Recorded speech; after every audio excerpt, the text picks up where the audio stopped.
Ninte Jelikandi, Dozulkuma kan Yadi. Ceci n'est pas un récit de griot, c'est la parole des chasseurs.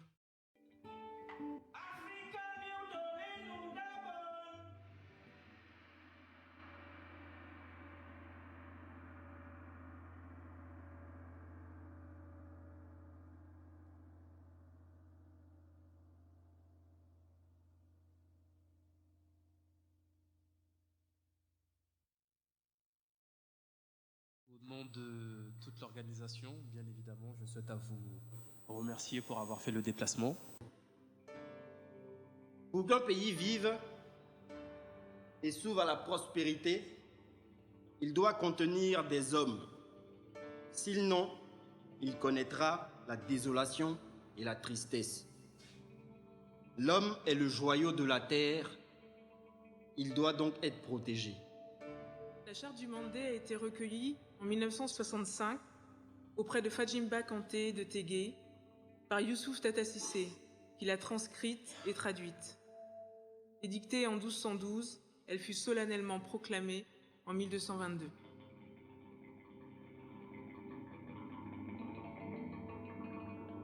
Toute vie humaine est une vie. Il est vrai qu'une vie apparaît à l'existence avant une autre vie. Mais une vie n'est pas plus ancienne, plus respectable qu'une autre vie. De même qu'une vie n'est pas supérieure à une autre vie. Article 2. Toute vie étant une vie, toute heure causée à une vie exige réparation.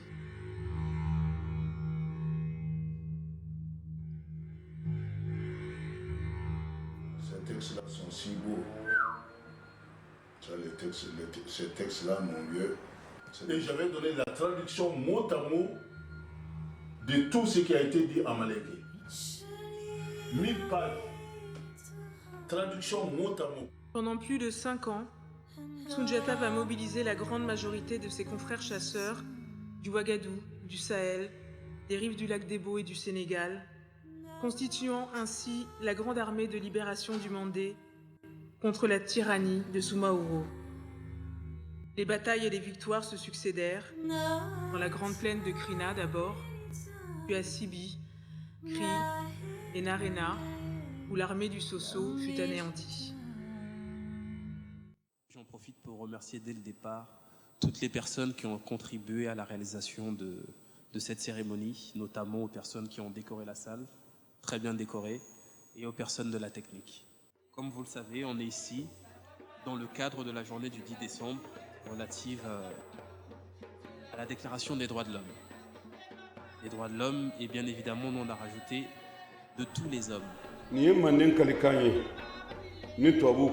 Pour la charte du Mandé. Ce qui nous a poussé, bien évidemment, à reprendre cette déclaration. Du point de vue juridique, on est parti de qui officiellement ici en Occident a été faite en 1948 à l'ONU, la proclamation des droits de l'homme. Mais nous, on a voulu remonter jusqu'à notre première déclaration des droits de l'homme qui a été faite en 1212. Tout le monde connaît la charte du Mandin, j'espère en tout cas. Donc, pour ceux qui ne la connaissent pas, parce que je vois qu'il y a des plus jeunes dans la salle, ça sera l'occasion de prendre des notes, n'est-ce pas, mesdemoiselles au premier rang. Donc, encore une fois, merci en tout cas à vous tous d'être venus. Et on va pouvoir démarrer cette cérémonie qui va avoir lieu sous la forme de différentes interventions, sous la forme de différents thèmes, évidemment, qui vont être abordés. Et j'espère qu'on passera tous ensemble un agréable moment. Merci à tout le monde. On va pouvoir commencer.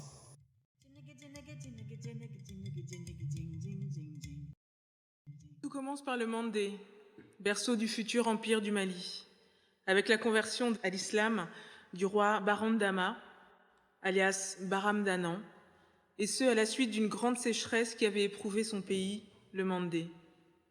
Celui-ci était alors devenu, pour les musulmans, le champ de capture par excellence des esclaves. Ce fut la chasse aux non-musulmans, la mise à mort de plusieurs prêtres de la religion traditionnelle et la destruction des fétiches. Ainsi, l'esclavage va s'étendre pour atteindre son paroxysme avec l'arrivée massive des musulmans et surtout des morts, se disant aussi marabouts. Auparavant, le prisonnier de guerre, Dion, esclave, devait, pour payer son crime, travailler au profit des veuves, enfants et parents de ceux morts par sa faute. Ce servage-là constituait la réparation institutionnalisée en pays mandingue. Notons ici que les descendants de tels prisonniers ne pouvaient être ni battus, ni vendus, a fortiori pas non plus mis à mort. Ils étaient communément appelés woloso, esclaves domestiques. L'esclavage dit rouge, inhumain, instauré par les musulmans, notamment arabes et berbères, et plus tard par les Européens, jurait avec cette loi-là. C'est pour mettre fin à ce crime odieux, devenu un fait banal avec l'expansion de l'islam, que les chasseurs et les tenants de la religion traditionnelle vont se mobiliser pour l'abolir. Avant eux, Soumaoro Kanté, né au Mandé, de la caste des forgerons du Soso, voyant les caravanes d'esclaves enchaînés remontant vers les pays arabes, alla trouver les nobles malinquis, qui étaient tous des esclavagistes invétérés, pour le suivre dans son combat pour l'abolition de l'esclavage. Devant leur refus de s'associer à un forgeron, un homme de peu de valeur selon eux, et dont la seule raison d'être est de fabriquer les armes leur permettant de défendre leur pays contre les prédateurs, Soumaoro devint le plus grand esclavagiste que le Mandé ait jamais connu. Il revint du nord avec une armée jusque-là inconnue des Malinqués et détruisit les plus grandes métropoles de ce pays, dont Sobé, Bali, Niani Kurula, Dakajalan et surtout Karatabougou, la cité aux 60 quartiers fortifiés, patrie de son neveu Fakoly Doumbia, le général en chef de ses armées qui venait de rompre avec lui. Aussi, la tradition présente tel Soumaoro Kanté comme un guerrier sanguinaire habillé de peau humaine. Devant ce désastre, Soundiata Keïta, un Simbo, maître chasseur, vivant en exil dans le nord depuis son jeune âge, voyant les esclaves enchaînés, conduits par des berbères, des Maures et des Soninké musulmans, pour aller vers le Maroc, la Libye et l'Égypte, conçoit le projet d'éteindre l'esclavage jusque dans son essence. Pétri de l'éducation que sa mère lui a donnée, Soundiata s'écriait souvent: pour qu'un pays vive et s'ouvre à la prospérité, il doit contenir des hommes. Sinon, il connaîtra la désolation et la tristesse. L'homme est le joyau de la terre, il doit donc être protégé.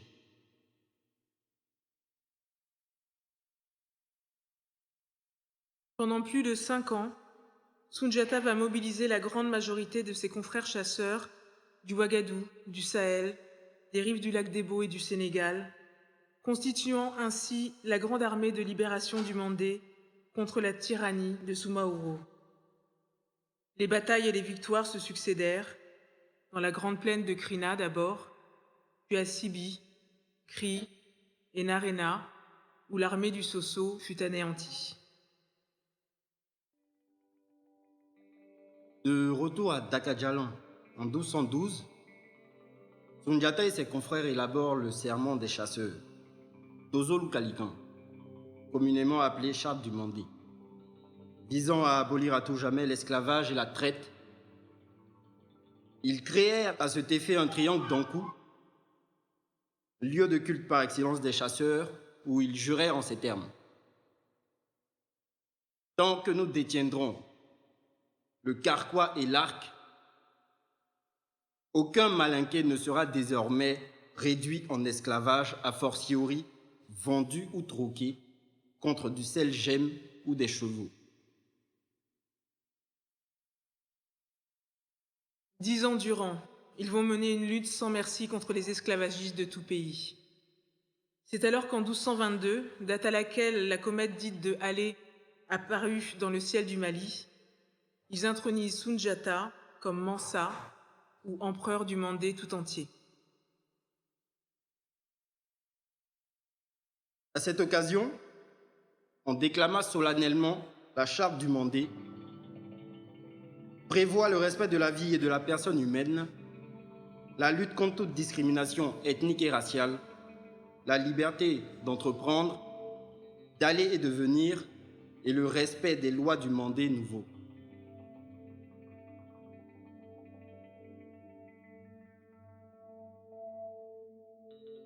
La charte du Mandé a été recueillie en 1965 auprès de Fadjimba Kanté de Tégué par Youssouf Tata Cissé, qui l'a transcrite et traduite.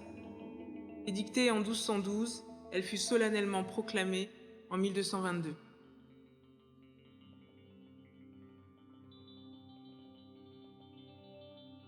Mandé sigila beni kanulekan.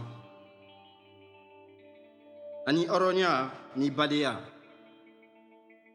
O kɔrɔ le ko siyama woloma tɛ Mandé tugun. An ka kɛlɛ kɔrɔ dɔ filɛ nin di. O la sa, san nɛnɛ ni kɔntɔrɔ denniw bɛɛ na u kan bɔ dunuya fan 12 ma. Mandé bɛɛ la denne tɔgɔ la. Le Mandé fut fondé sur l'entente et l'amour, la liberté et la fraternité. Cela signifie qu'il ne saurait y avoir de discrimination ethnique ni raciale au Mandé. Tel fut le sens de notre combat. Par conséquent, les enfants de Sanéné et Kontoro font à l'adresse des 12 parties du monde et au nom du Mandé tout entier la proclamation suivante. Article 1. Toute vie humaine est une vie. Il est vrai qu'une vie apparaît à l'existence avant une autre vie. Mais une vie n'est pas plus ancienne, plus respectable qu'une autre vie. De même qu'une vie n'est pas supérieure à une autre vie. Article 2. Toute vie étant une vie, toute heure causée à une vie exige réparation. Par conséquent, que nul ne s'en prenne gratuitement à son voisin, que nul ne cause de tort à son prochain, que nul ne martyrise son semblable. Article 3. Que chacun veille sur son prochain, que chacun vénère ses géniteurs, que chacun éduque comme il faut ses enfants, que chacun entretienne pourvoie aux besoins des membres de sa famille. Article 4. Que chacun veille sur le pays de ses pères, pays ou patrie. Il faut entendre aussi et surtout les hommes, car tout pays, toute terre, qui verrait les hommes disparaître de sa surface deviendrait aussitôt nostalgie. Article 5. La faim n'est pas une bonne chose, l'esclavage n'est pas non plus une bonne chose. Il n'y a pas pire calamité que ces choses-là, dans ce bas monde. Tant que nous détiendrons le carquois et l'arc, la faim ne tuera plus personne au Mandé. Si d'aventure la famine venait à sévir, la guerre ne détruira plus jamais de village au Mandé, pour y prélever des esclaves, c'est-à-dire que nul ne placera désormais les morts dans la bouche de son semblable. Pour aller le vendre, personne n'en sera non plus battu, a fortiori mis à mort, parce qu'il, elle, est fils-fille d'esclaves. Article 6. L'essence de l'esclavage est éteinte ce jour, d'un mur à l'autre, du Mandé. Le razzia est banni à compter de ce jour au Mandé. Les tourments nés de ces horreurs sont finis à partir de ce jour au Mandé. Quelle épreuve, surtout lorsque l'opprimé ne dispose d'aucun recours. L'esclavage ne jouit d'aucune considération, nulle part dans le monde.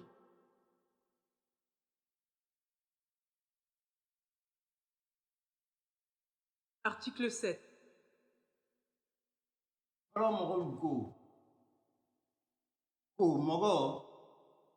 Mɔgɔ yɛrɛ kun a sogo n'a bu kolo n'a sɛmɛ n'a fasa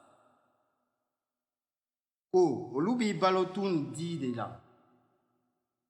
L'homme, en tant qu'individu, fait d'os et de chair, de moelle et de nerfs, se nourrit d'aliments et de boissons. Ko nga nembe balofen sabalila. Mais son âme, son esprit, vit de 3 choses. Sagona mroye, Voir qui il a envie de voir, sagona kumafo, dire ce qu'il a envie de dire, ani sagona koke. faire ce qu'il a envie de faire. Koni ni fen sabadoni madia, Si une seule de ces choses venait à manquer à l'âme humaine, koni bitoro, elle en souffrirait koni bicholo. et s'étiolerait sûrement. Olasa, dozoluko, En conséquence, les chasseurs déclarent: ko be wasabi yerelo. chacun dispose désormais de sa personne, chacun est libre de ses actes. Namake, ifasot natinyadi. Dans le respect des interdits de la patrie. Ko beta isorofendi. Chacun dispose désormais des fruits de son travail. Mande kalikan flenina. Tel est le serment du Mandé, Kada dunya bele delentololkan. à l'adresse des oreilles du monde entier.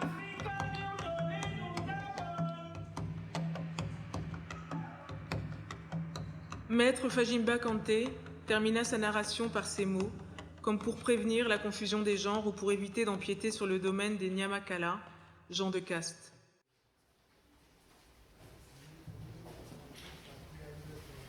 Ninte jelikanti. Dozul kumankan yadi. Ceci n'est pas un récit de griot, c'est la parole des chasseurs.